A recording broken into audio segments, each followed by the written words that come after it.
Travel Crew and See Me Travel Crew. Bruce and Kurt here with See Me Traveling and Ocean Travel. We have the opportunity to sit down today from the wonderful Carnival Glory with the cruise director. I want to thank you for sitting down with us today. Yeah, thank you, Jake. Absolutely. And so why don't you go ahead and start by introducing yourself, you know, where you're from, name, all that good stuff. Yeah, so my name is Jake Miller. I am from Fort Lauderdale, Florida. Born and raised in Fort Lauderdale, lived there my whole life. I actually grew up cruising, being so close to the ports, Fort Lauderdale and Miami. Cruised all the time.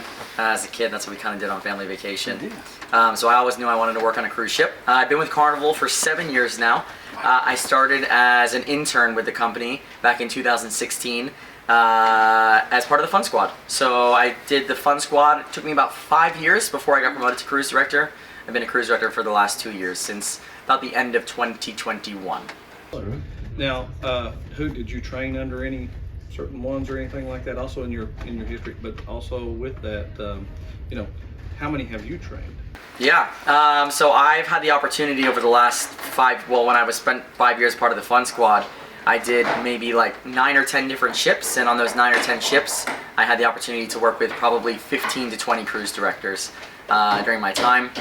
Lots of great cruise directors I had the opportunity to work with, but I would say the one who probably helped me the most, his name was Matt Seguin, and he's actually an entertainment director now, which is very similar to a cruise director position, but it's more behind the scenes, back of house. They're the ones that are more responsible for all the entertainment programming and the admin side of things, and I'm more front of house. Yeah. So the way I kind of like to describe it is I'm the maitre d' and they're the chef. Yeah, I got Oh, in the kitchen. very cool. Yeah, That's kind of a good analogy. Yeah, And then I've had the opportunity to help a lot of other Fun Squad, no one that's been promoted yet to cruise director, but a lot of other Fun Squad kind of progress to get to a senior level within Fun Squad, which has been great as well. That's wonderful. That's really cool. Oh, fantastic. So so you said that you've always wanted to be in cruising and stuff, but what else have you done besides, or have you, I mean, was your first job on a cruise ship? Or Yeah. did you stuff Yeah, so before when I went to school at Florida State University, go Noles.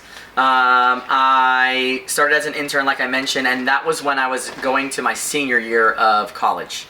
So I did my internship, which was a 3-month contract on the Carnival Triumph, actually. So we're cruising out of New Orleans now. It's very wholesome, very full circle. And that was in 2016.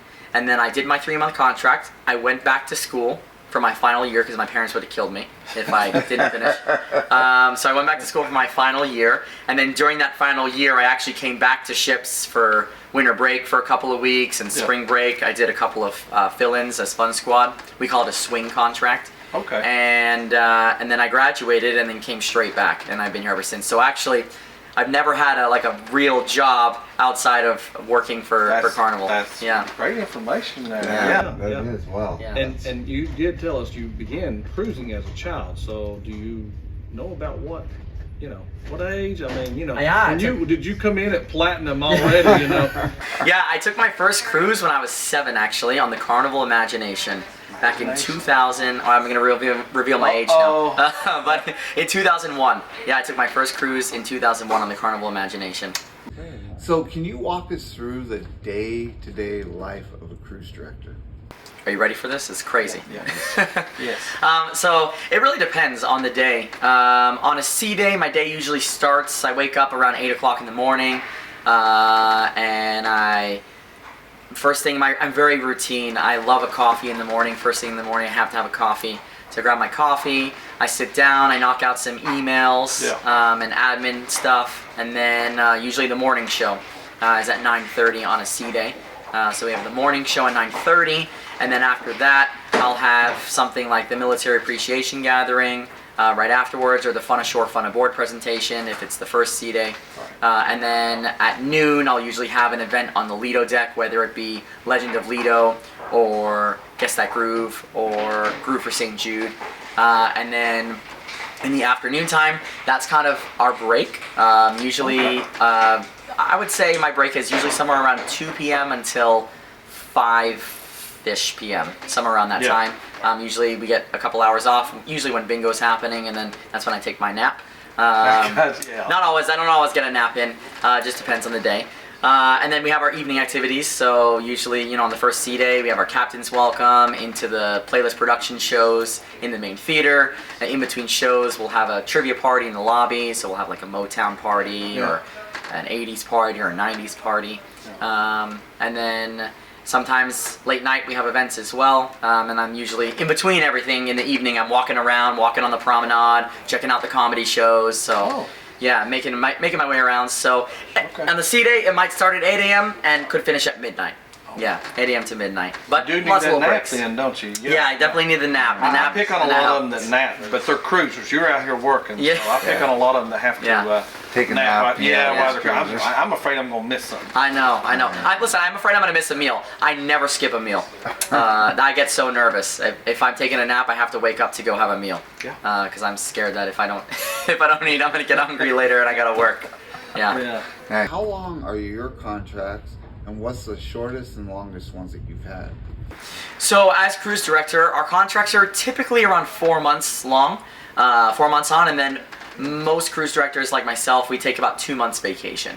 So 4 months on, 2 months off, so we're working around 8 months out of the year. Right. Yeah. Before that, when Fun Squad, our contracts are usually 6 months, but occasionally, sometimes as cruise director, your contracts can be a little longer, like this contract's around 5 months, but usually about 4 months and 2 months off. Is there any ship or anywhere that you were like, okay, I haven't done this one, I would like to go here? An itinerary that I haven't done, I've been very fortunate, I would say, over the last 7 years to do almost all the itineraries that Carnival does. Everything from the entire Caribbean, I've done the West Coast, I've done Alaska, I've done Hawaii, I've done Australia. Really? The only thing I haven't done is Europe. And that is one place that I'd like to do is Europe. To do that? Yeah, I'd love to do Europe. Okay. Yeah. What are your main responsibilities as a cruise director, and how many people do you oversee on a cruise ship? So my main responsibility, I'm kind of like the ambassador of the ship. So I'm the face and the voice of the ship.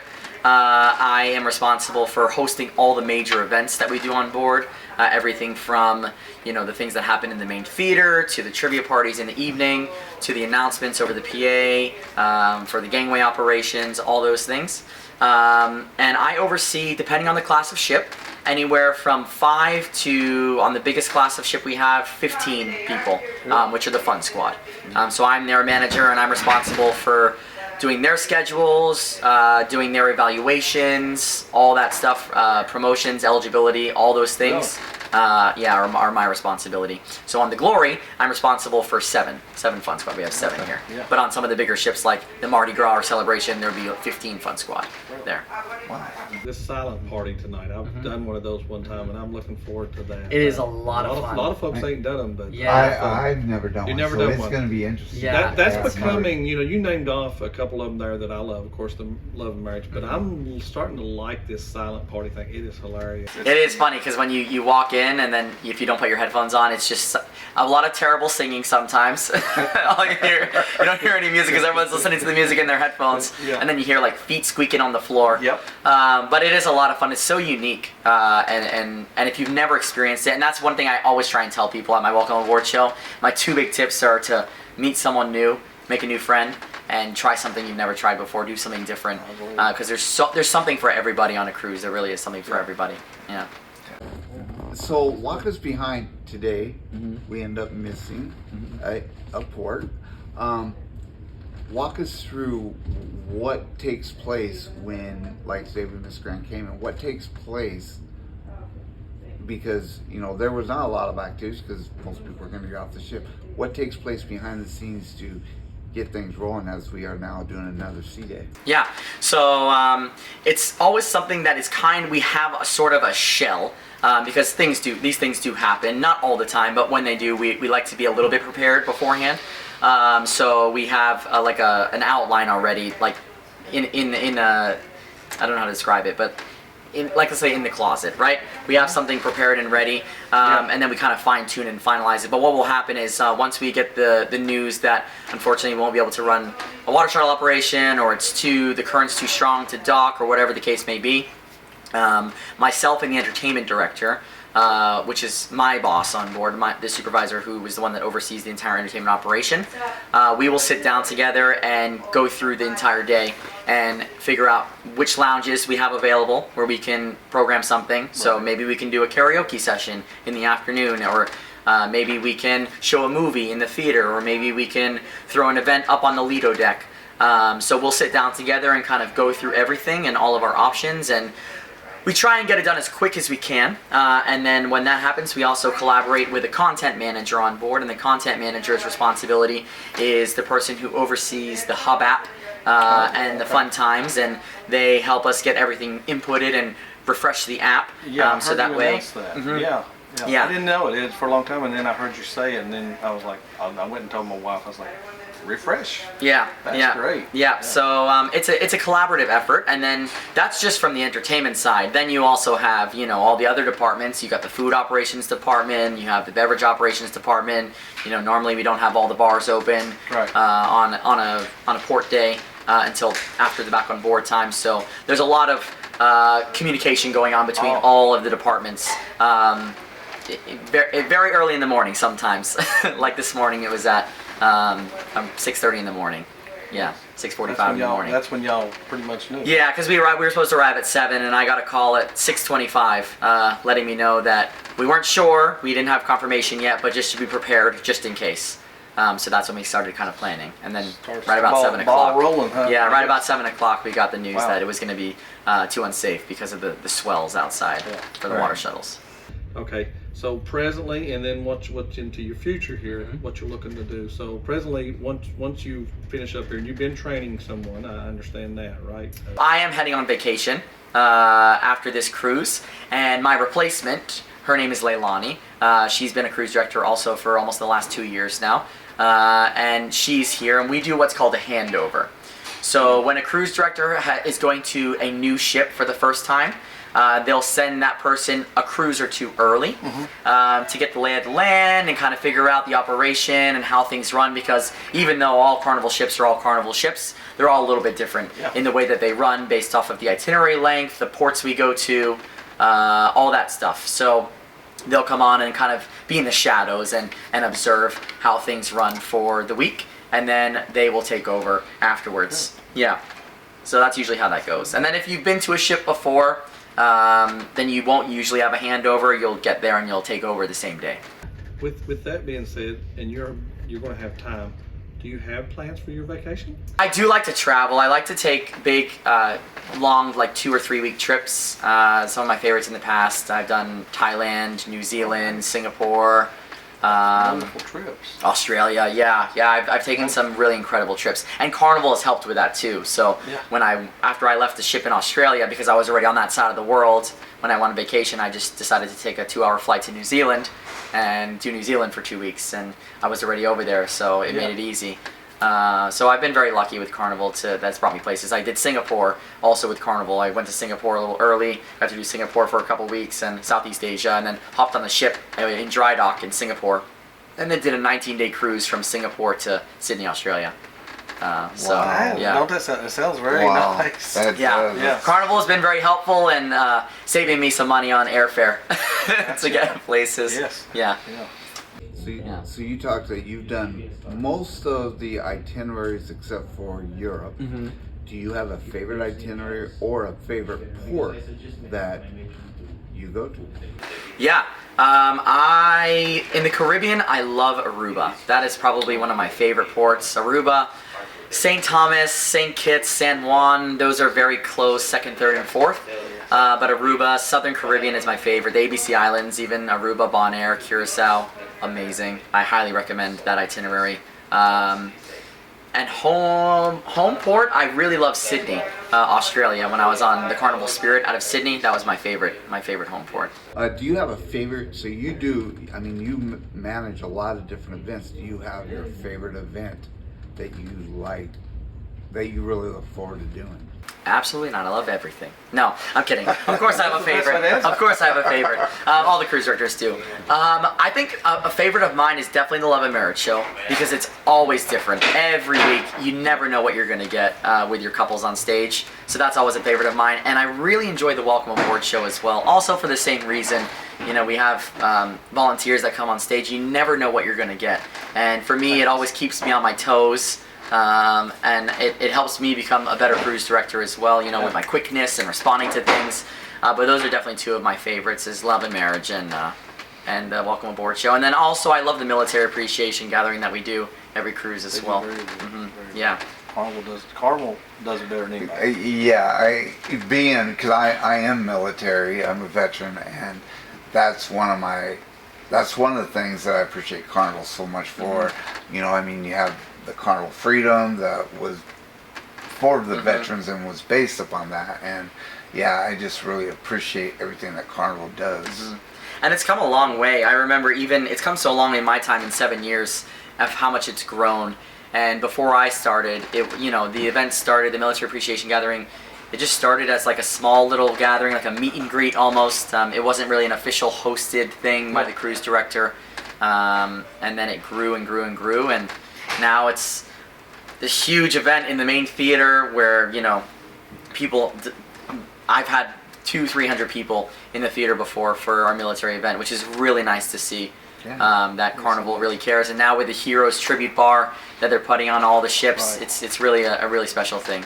Yeah, I really like the tribute bar, and you know, you don't just have that event though. Now you have a veterans table for tea time, and it's just, they keep adding more and more. It's just and it can keep the conversations going too between people on board, and that's one thing that I like, because cruising in general, for people who have cruised, you know, cruising really brings people together.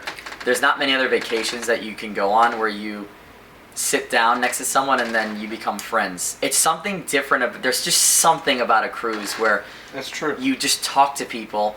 And then when you add in other things like a military appreciation gathering, you have veterans that are able to connect and share their stories and experiences. It just adds a whole nother element of what sets cruising apart from other things. Yeah. Can you, out of all, you know, you've been 7 years on a cruise ship, can you name one or two of your favorite memories since you've been doing this?